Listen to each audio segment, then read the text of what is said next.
Hello friends, अस्तित्व news 22 में आप सभी का स्वागत है। दोस्तों, हम आपके बीच कुछ खास अपडेट लेके प्रेजेंट हो रहे हैं। जैसा कि ब्रेकिंग न्यूज है, 18 महीने के एरियर पर आई बड़ी खबर। वित्त मंत्री ने किया ऐलान, जाने कब मिलेगा बकाया एरियर। तो दोस्तों, केंद्र सरकार ने कोविड के दौरान रोके गए कर्मचारियों और पेंशन भोगियों के महंगाई भत्ते के एरियर को जारी न करने का निर्णय लिया है, जिससे उन्हें वित्तीय झटका लगा है।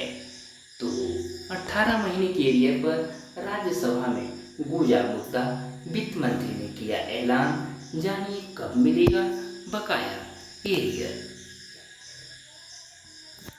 तो दोस्तों, हम तो भारत सरकार ने हाल ही में अपने 1 करोड़ से अधिक कर्मचारियों और पेंशन भोगियों के लिए एक महत्वपूर्ण निर्णय लिया है, जिससे उन्हें गहरा झटका लगा है। कोरोना महामारी के दौरान रोके गए महंगाई भत्ते, डीए और महंगाई राहत यानी डीआर के बकाया भुगतान को जारी नहीं करने का फैसला सरकार ने रखा है। इस निर्णय की घोषणा वित्त राज्य मंत्री पंकज चौधरी ने राज्यसभा में की। तो दोस्तों, डीए का एरियर और सरकारी निर्णय क्या है? कोरोना काल के दौरान वित्तीय दबाव के कारण केंद्र सरकार ने डीए और डीआर की 3 किस्तें रोक दी थी, जिसका वित्तीय प्रभाव कर्मचारियों की आय पर पड़ा। विभिन्न कर्मचारी संगठनों ने इस रोक के बकाया को जारी करने की मांग की थी, लेकिन सरकार ने स्पष्ट किया है कि वे 18 महीने की इस बकाया को जारी करने का इरादा नहीं रखते। तो दोस्तों, राज्यसभा में भी उठे सवाल और चर्चा। राज्यसभा में इस मुद्दे को लेकर गहन चर्चा हुई, जहां विपक्षी सदस्यों ने इस निर्णय पर सवाल उठाए। विपक्षी सदस्यों का तर्क था कि जब देश की अर्थव्यवस्था में सुधार हो रहा है और भारत आर्थिक रूप से उन्नति कर रहा है, तब यह एरियर जारी करना सरकार के लिए संभव होना चाहिए। सरकार की स्थिति और भविष्य की रणनीति है।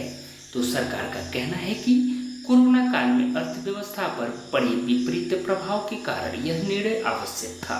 वित्तीय संसाधनों की कमी और महामारी के प्रबंधन में धन के उपयोग ने सरकार को इस निर्णय की ओर प्रेरित किया।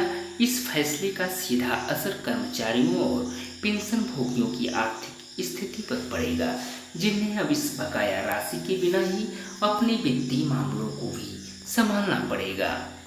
तो दोस्तों, आगे की चुनौतियां और संभावनाएं क्या हैं? तो यह निर्णय कर्मचारियों और पेंशन भोगियों के लिए एक कठिन दौर का संकेत देता है, जहां उन्हें अपनी वित्तीय योजनाओं में संशोधन करने की आवश्यकता होगी।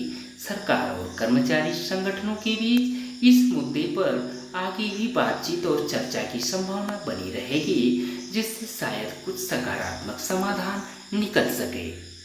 तो जैसा कि दोस्तों, डिस्क्लेमर में हम कह सकते हैं कि हम अपने चैनल के माध्यम से दोस्तों जो भी सूचनाएं आप तक प्रेषित कर पा रहे हैं, वो केवल आपको जागरूक करने मात्र से है, और इंटरनेट पे उपलब्ध स्रोतों से एकत्रित की हुई जानकारी ही हम अपने चैनल पे प्रेषित कर पा रहे हैं।